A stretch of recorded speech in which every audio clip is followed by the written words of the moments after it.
Bismillahirrahmanirrahim. Assalamualaikum warahmatullahi wabarakatuh. Alhamdulillahirrabbilalamin. Puji syukur mari kita panjatkan bersama kehadirat Allah Subhanahu wa Ta'ala, yang mana sampai pada kesempatan kali ini kita sekalian masih diberi kesehatan, masih diberi umur yang panjang, serta tentunya masih ditakdir bisa menjalankan salah satu perintah agama, yaitu menuntut ilmu.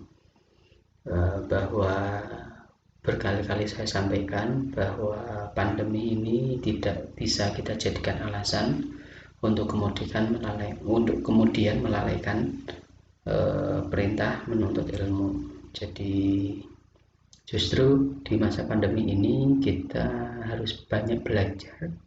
Setidaknya yang awalnya kita asing dengan pembelajaran jarak jauh, tapi sekarang mulai terbiasa, artinya ada ilmu baru. Dan di samping itu kita juga patut bersyukur bahwa di tengah keterbatasan ini kita masih punya banyak sarana untuk belajar. Meskipun ya perlu kita akui memang ada keterbatasan, tapi kalau mau kita mau cek lagi, kita mau merenungi, ternyata juga banyak hal baru yang akhirnya kita dapatkan di masa pandemi, yang bisa jadi itu justru tidak bisa didapatkan ketika di situasi yang normal. Oke, seperti biasa sebelum kita berbicara banyak terkait materi perkuliahan, alangkah baiknya jika kita berdoa terlebih dahulu. Mari kita bersama-sama memohon kepada Allah Subhanahu wa Ta'ala, semoga apa yang telah kita dapatkan selama ini serta apa yang akan kita dapatkan nanti senantiasa menjadi ilmu yang bermanfaat untuk diri kita, keluarga, agama, bangsa, dan negara.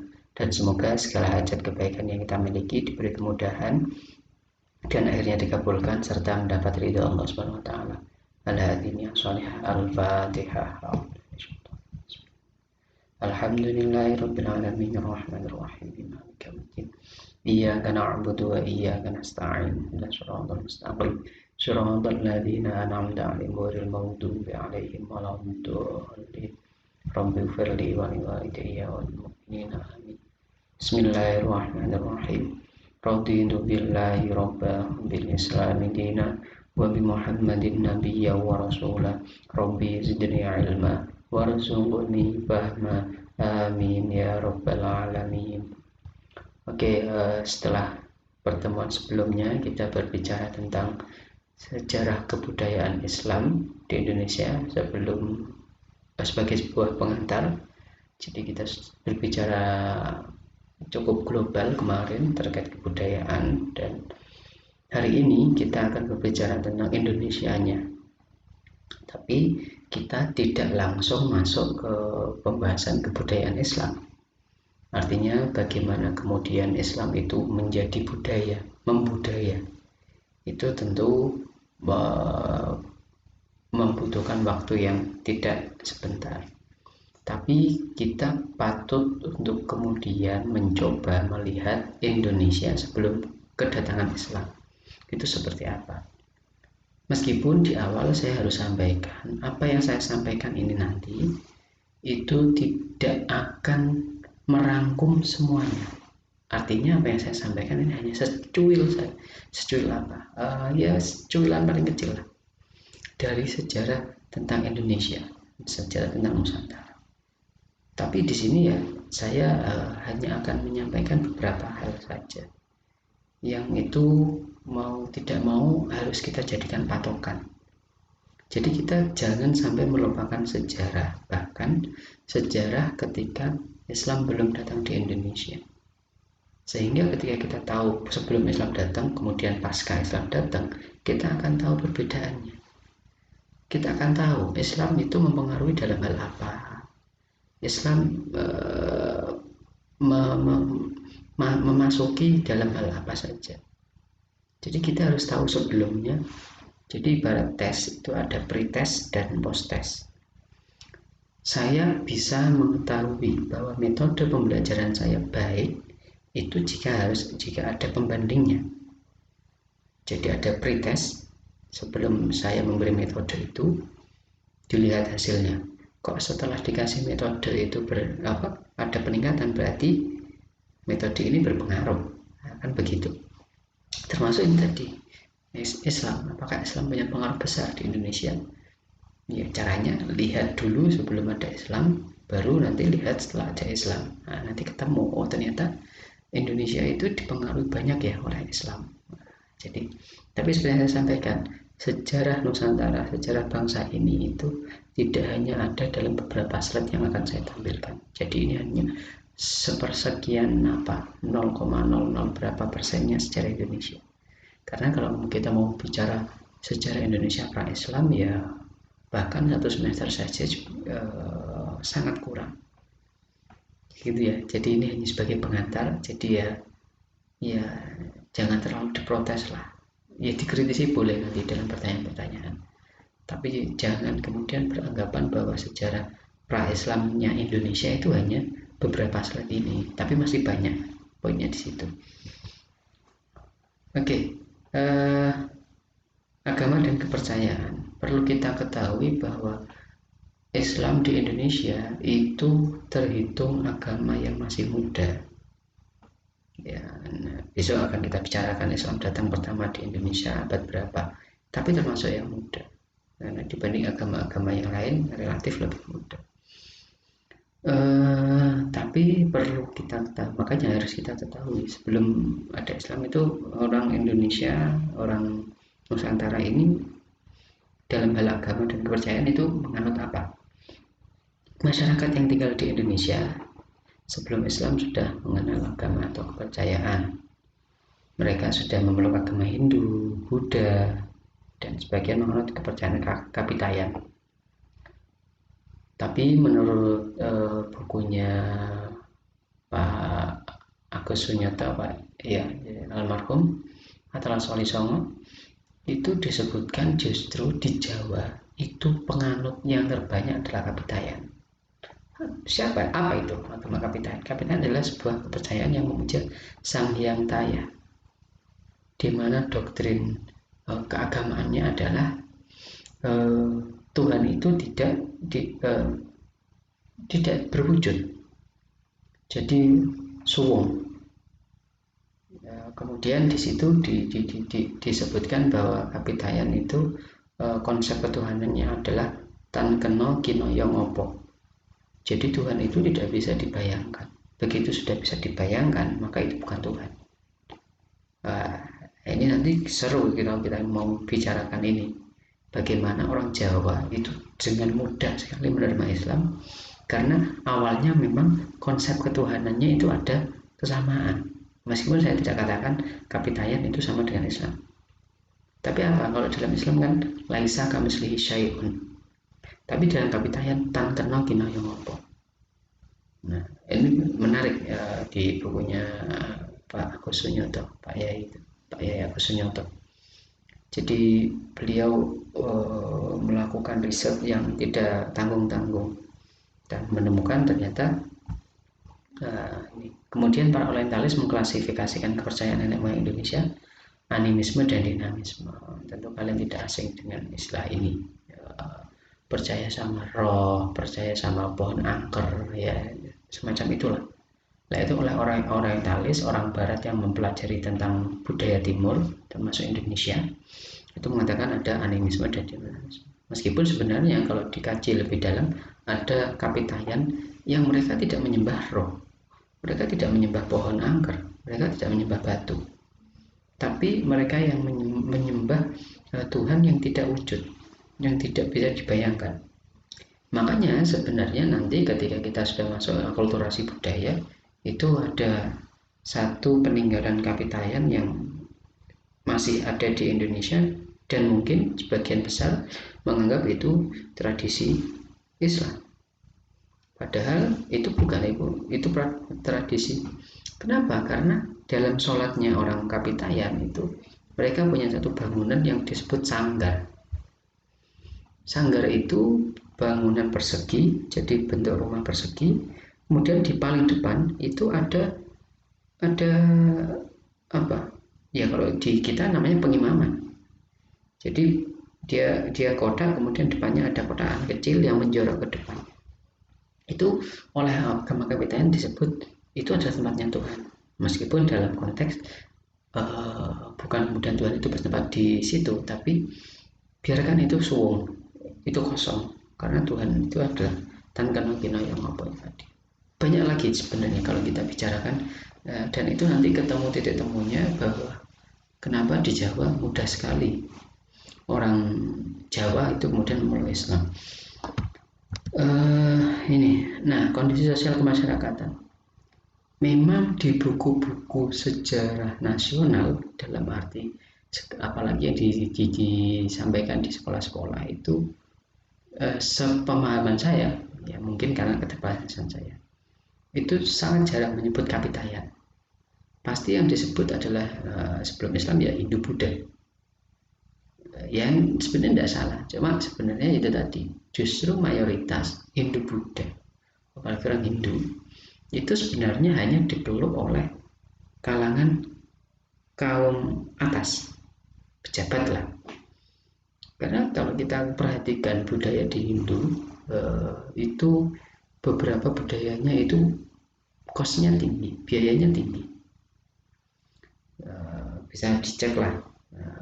Jadi untuk acara kematian saja seperti apa pernikahan, sehingga rakyat jelata, rakyat pribumi yang non apa ini ya, ini ada kasta-kasta ini yang bukan seorang pejabat, bukan seorang pendeta, bukan seorang sarjana, bukan seorang pedagang dan pengusaha, mereka tidak kuat untuk mengikuti agama Hindu Buddha.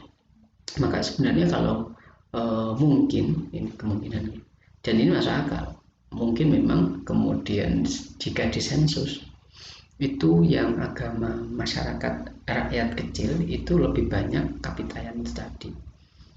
Nah, apalagi ini bisa kita pahami ketika melihat adanya status atau strata sosial.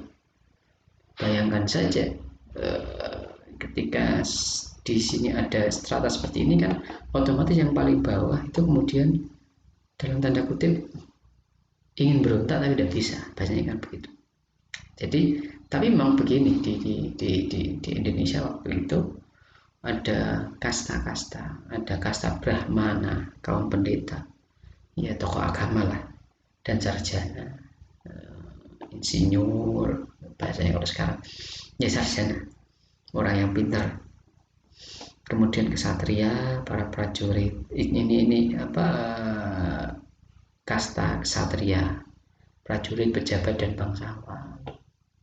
Ini dari atas piramida, jadi Brahmana itu sedikit tapi dia ada di puncak, kemudian kesatria sudah mulai banyak tapi dia tetap di bawah, kemudian Waisya ini yang menjalankan roda perekonomian, ini yang menjalankan dalam tanda kutip pemerintahan, ini yang spiritual. Jadi kalau kita mau mengatakan dulu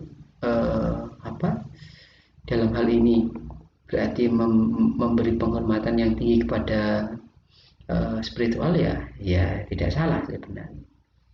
Tapi kemudian karena ada kasta ini, kemudian yang paling bawah ini yang kemudian dalam tanda kutip paling tidak diuntungkan.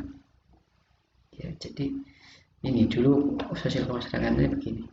Nah, tentu ini harus kita ingat bahwa nanti pasca ada Islam, maka apakah kasta ini masih dipertahankan atau tidak? Kalau tidak, jangan-jangan memang dari Islam pengaruhnya, atau jangan-jangan bukan dari Islam. Nah, maka ini harus diingat betul. Jadi kalau ditanya apa bedanya Indonesia pasca Islam dengan pra-Islam, kalian bisa menjawab salah satunya ini. Kalau dulu di pra-Islam itu ada kasta, tapi setelah Islam tidak ada, semisal, karena kita kan belum tahu nanti materi yang akan disajikan oleh kelompok yang mendapat tugas Islam di Indonesia. Oke, tapi harus kita ingat bahwa tidak semua masa lalu itu jelek. Mungkin dari kacamata sekarang, kasta yang sudah kita bahas tadi itu kurang tepat. Tapi masa lalu juga memberikan banyak hal yang berarti. Salah satunya kita tahu bahwa ada semboyan yang kita pakai yaitu Bhinneka Tunggal Ika. Bahkan ini dicantumkan dalam lambang negara, yaitu di Garuda, burung Garuda. Jadi terus Bhinneka Tunggal Ika. Nah, ternyata Bhinneka Tunggal Ika ini adalah diambil dari kitab Sutasoma karangan Empu Tantular pada masa kerajaan Majapahit abad 14. Jadi dulu kalau sekarang kita heboh dengan isu toleransi beragama dan seterusnya, sebenarnya Indonesia sudah punya tradisi toleransi itu sejak abad 14, bahkan sebelumnya. Bahkan saya sering katakan, justru kalau kita berkali-kali membahas toleransi, itu sebenarnya tanda kemunduran bangsa Indonesia. Karena segala sesuatu yang dibahas itu menandakan belum clear, belum selesai. Tapi kalau sudah selesai, tidak perlu bahasan. Sholat maghrib berapa rakaat? 3. Ya wes selesai. Justru jadi kita harus paham sejarah juga. Makanya saya sampaikan di pertemuan awal kemarin, sejarah itu penting.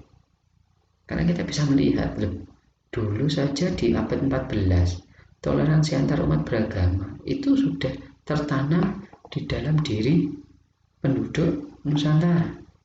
Tapi kenapa sekarang kok justru sering dibahas? Berarti pembahasan itu ada indikasi terjadi kemunduran. Tapi berarti tidak perlu dibahas, ya tetap dibahas. Tapi kita harus bisa membandingkan dulu dan sekarang dalam rangka mengintrospeksi. Kan begitu ya. Jadi dulu itu memang Bhinneka Tunggal Ika ini yang berarti bermacam-macam tapi tetap satu. Ya kurang lebih begitu ya. Itu sebenarnya memang awalnya khusus untuk terkait agama, toleransi agama, yaitu antara Hindu, Siwa dan Buddha. Tapi kemudian lama-kelamaan setelah Indonesia kemudian merdeka, kemudian ini dijadikan semboyan negara. Artinya setidaknya kita bisa mengatakan Indonesia masih menghargai sejarah. Kenapa? Karena terbukti dari semboyan negara saja diambilkan dari sejarah masa lalu. Begitu ya. Kerajaan besar. Ini saya tidak akan membahas kerajaan secara detail. Tapi saya hanya ingin menyampaikan bahwa sebelum adanya Islam, kemudian Islam membawa kejayaan di Indonesia, itu kita harus akui di Indonesia dulu banyak sekali kerajaan-kerajaan yang besar yang itu kemudian tidak Islam, artinya sebelum ada Islam. Artinya sebenarnya bangsa ini dari awal sebelum ada Islam pun sudah menjadi bangsa yang besar. Terbukti dari banyaknya kerajaan-kerajaan besar yang ada di Nusantara. Jadi ada kerajaan ini hanya sebagian yang ada, dan ini dianggap atau dicatat sejarah sebagai beberapa kerajaan besar sebelum Islam di Indonesia. Ada kerajaan Tarumanegara.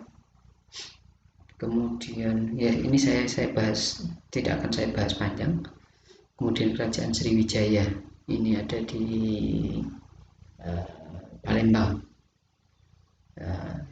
Tentu kalian tidak asing dengan istilah misal Pupuk Sriwijaya. Ya itu memang diambilkan dari kerajaan yang pernah berjaya. Bisa dilihat itu berapa ratus tahun itu.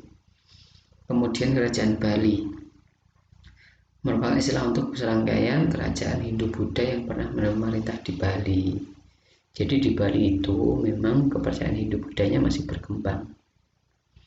Kenapa? Karena dulu itu ada pelarian dari kerajaan-kerajaan yang ada di Jawa Timur.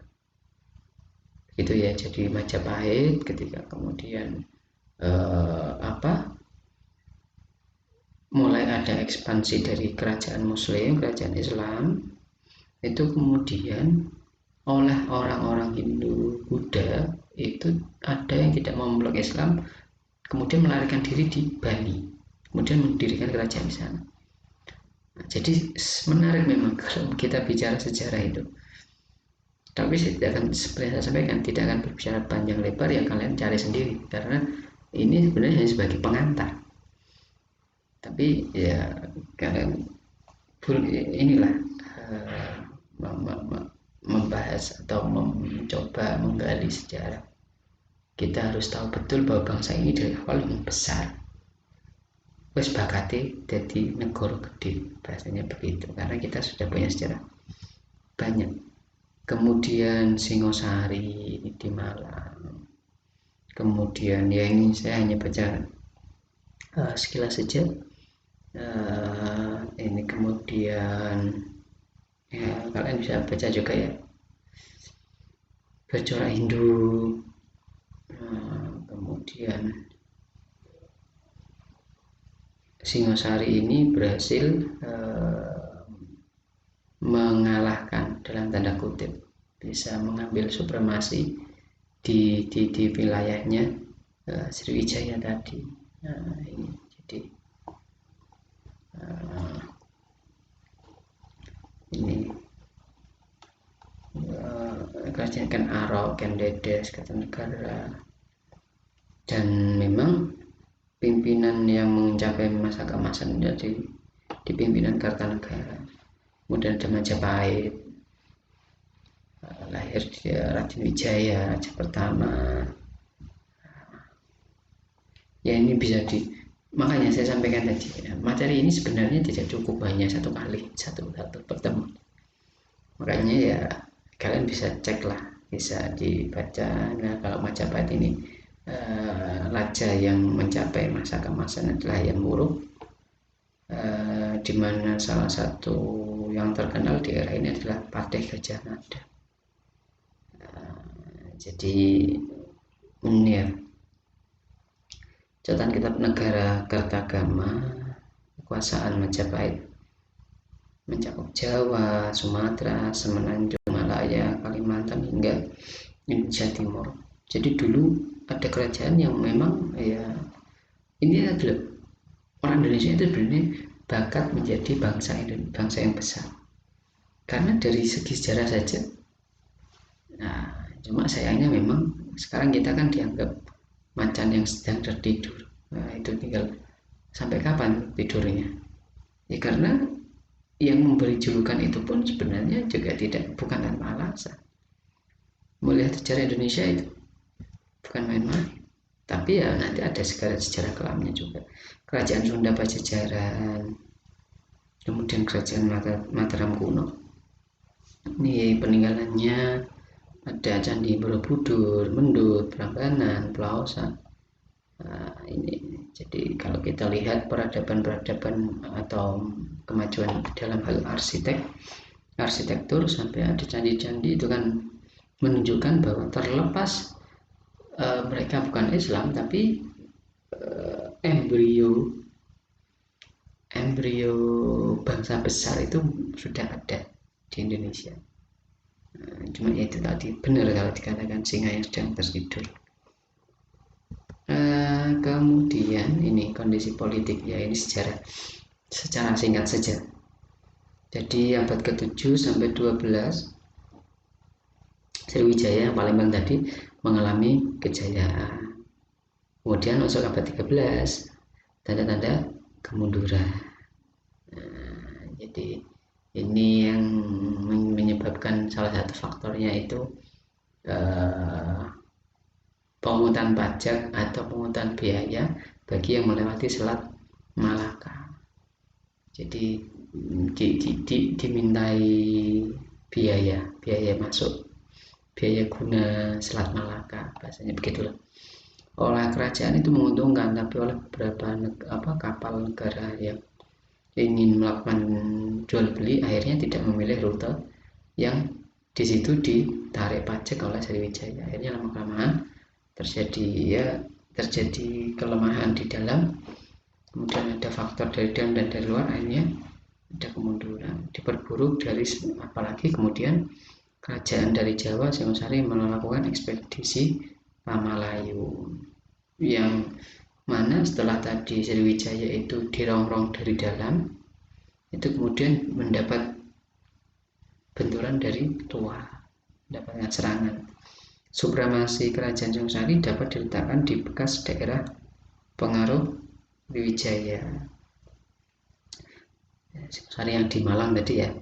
Sekarang di Malang itu masih ada beberapa situs, meskipun ya sebenarnya kita akan patut bertanya ya, di antara sekian banyak kerajaan yang ada di Indonesia itu sedikit sekali situs yang kemudian, jadi begini, memang ada situs yang ditemukan, tapi melihat betapa megahnya peradaban Nusantara itu kemudian terkadang kita sulit menemukan bekas-bekas arkeologi yang itu berbicara tentang kerajaan itu. Jadi di Singosari saya waktu di Malang hanya menemukan satu, ya mungkin saya yang kurang, meskipun memang ada banyak petilasan dan seterusnya, tapi yang kemudian berbentuk candi besar itu saya baru menemukan satu di daerah Lawang di Malang ya. Itu kemunculan Majapahit memperlemah kedudukan Sriwijaya. Setelah Sriwijaya runtuh, kerajaan Majapahit dialami pada kejayaan masa Hayam Wuruk dengan patihnya terkenal Gajah Mada. Kalau kalian pernah mendengar istilah Sumpah Palapa ya di era Majapahit ini mengalami kemunduran yang lebih banyak disebabkan adanya faktor internal. Jadi inilah yang perlu kita pelajari. Kenapa ya kerajaan-kerajaan besar itu pada akhirnya runtuh? Ya karena ada faktor internalnya. Nah, ini. Kemudian peradaban Hindu-Buddha sangat berpengaruh pembentukan struktur masyarakat di Nusantara.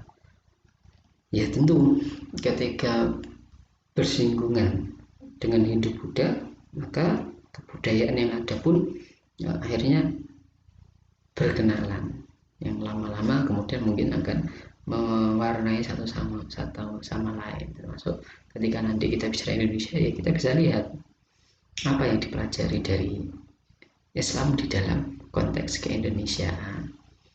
Nah ini.